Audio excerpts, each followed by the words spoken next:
I've been putting this off for some time. I finally decided to go ahead and make a video. Let's come out here in nature and enjoy the day.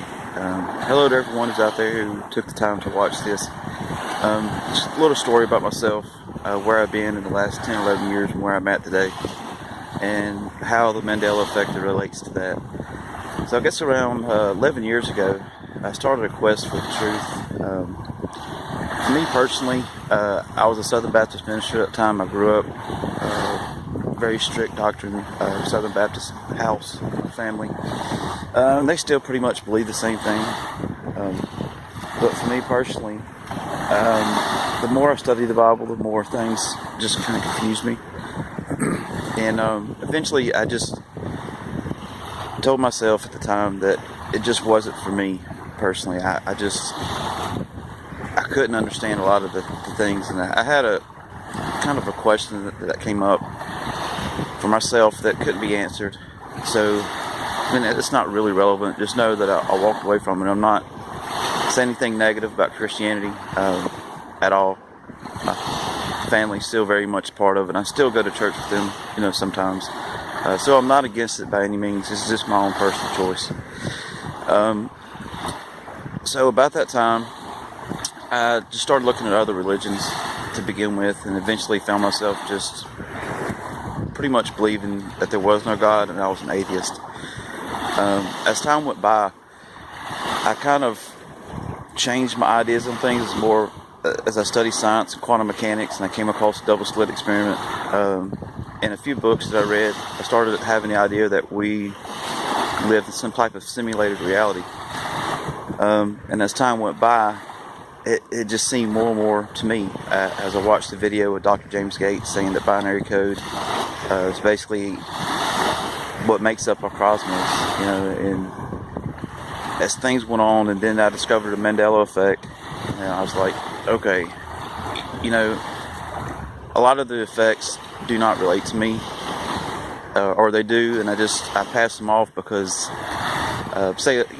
for instance, a misspelling, because I'm not the greatest speller, and it could have been something that I was just misremembering. So, but there are definitely a few that I can say that have changed, and I'm not saying that all the others are not changed. I'm just not 100% sure myself.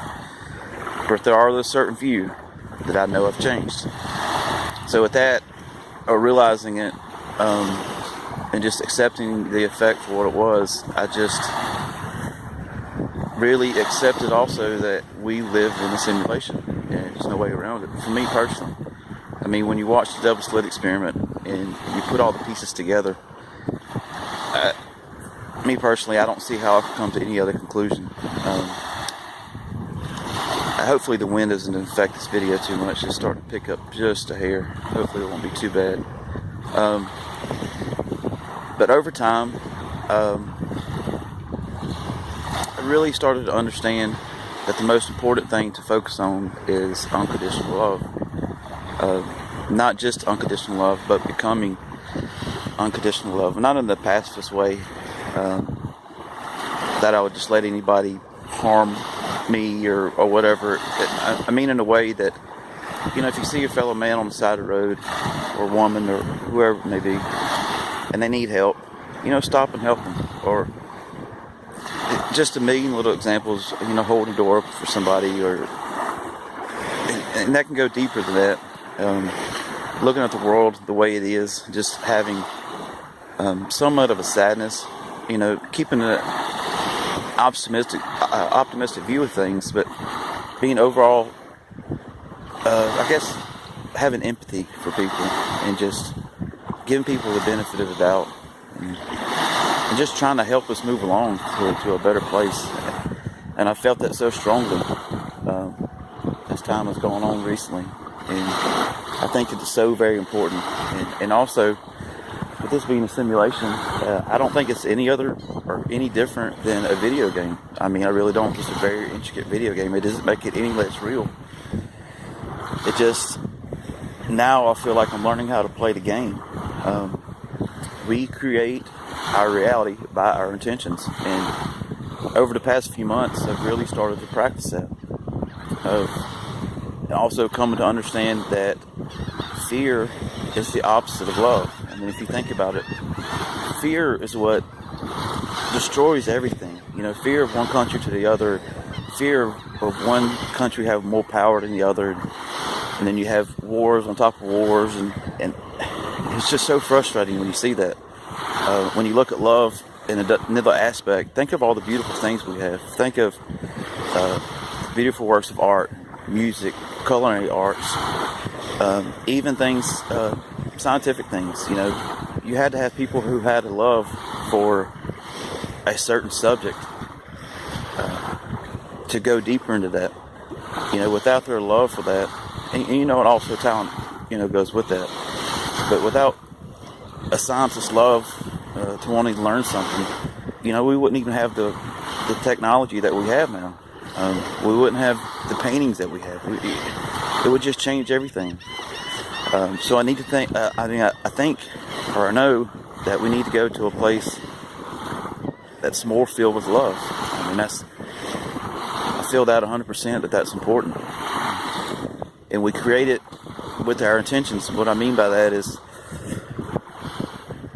I guess a few months ago, I really started the practices of having no fear, or at least attempting to have no fear. I'm by far not perfect. I still get anxious about things and worry about things, but overall, I just try not to have fear about it. And it's almost like the universe helps you out and makes things, I guess, work smoother for you. Things work out better. I don't know, I've just had some crazy good things happen. And I never have really been the person before this that just things happen, you know, good things happen. I would say about 3 months ago, I almost lost my mind. After 10 years of just going through lots of things, it all mounted up on my shoulders at once, and I just about lost it. I had a serious panic attack one night that was so terrifying that I literally thought I was dying. And the place that I work at offer a treatment center thing, and they pay for it fully, and it's kind of an expensive place, but like I say, I didn't have to pay for anything, so I went and learned a lot about myself, kind of hit the reset button. And as I came out and I got home, still that fear and anxiety tried to creep its way back in, and it still does at times. But I tried to fight it and just have no fear about it. The situation came up where I had a little amount of money. I said, you know what? I'm not going to fear about this. At the end of the day, literally the only thing that I have to have is food and water. And I have that. You know, I have a roof over my head. I have a car that's paid for. May not be the most beautiful car, but it's a car that's paid for and it runs, you know.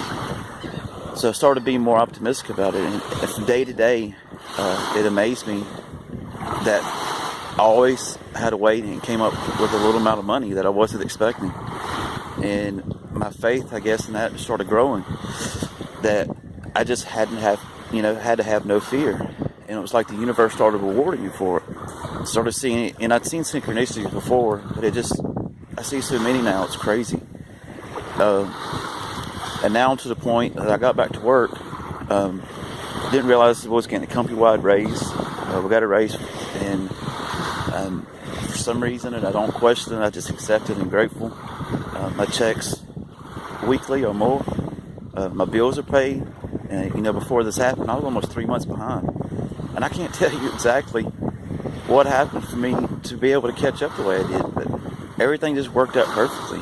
And I'm sorry for the shaky camera, by the way. I'm using my phone. I was going to wait until I had better set up, but I'm just tired of putting this off. So hopefully in the future I'll be able to get better equipment, have better video content. But right now this is all I have. So I'll just go with what I have. But anyway, now, you know, I just was able to pay my house note again, and everything is caught up, and I have money in the bank. And this happened over a short amount of time. And I think it's truly that I just started having no fear. Because think about it. If we create our reality by our intentions, and you're worrying about something, then that's all you're thinking about is what you're worried about. So you're going to bring that into your life. I can't stress enough the importance of it, just to focus on love and not having fear. I used to think hate was the opposite of fear, but That's really not the case. I don't think that's what it is. And then you have these recent developments in Syria, and I'm not going to get in the whole political thing. Just know I don't consider myself a Republican or a Democrat. I'm just a human being trying to get to this world. No, not trying to. I am getting to it, and it's getting better. And I just want to project and put myself into a world that's full of love and compassion and cares for each other. So, hopefully you enjoyed my first video. I plan on putting more up. I would also like to have more nature videos and things like that. And, Mandela effective things that, relate to me. Things that I see. But overall, I just want to encourage people, man. This world is bad enough as it is, and I just want to put the good vibration. I want to raise the vibrations of mankind, together with everybody else. So anyway, man, I appreciate y'all watching this. Like I say, hopefully I'll be putting some more out there if there's interest. People want to hear. I have some more things I can go in more detail. I just wanted this to be kind of a preliminary video, just to get my feet wet, so to speak. So anyway, man, much love to all. Y'all take care.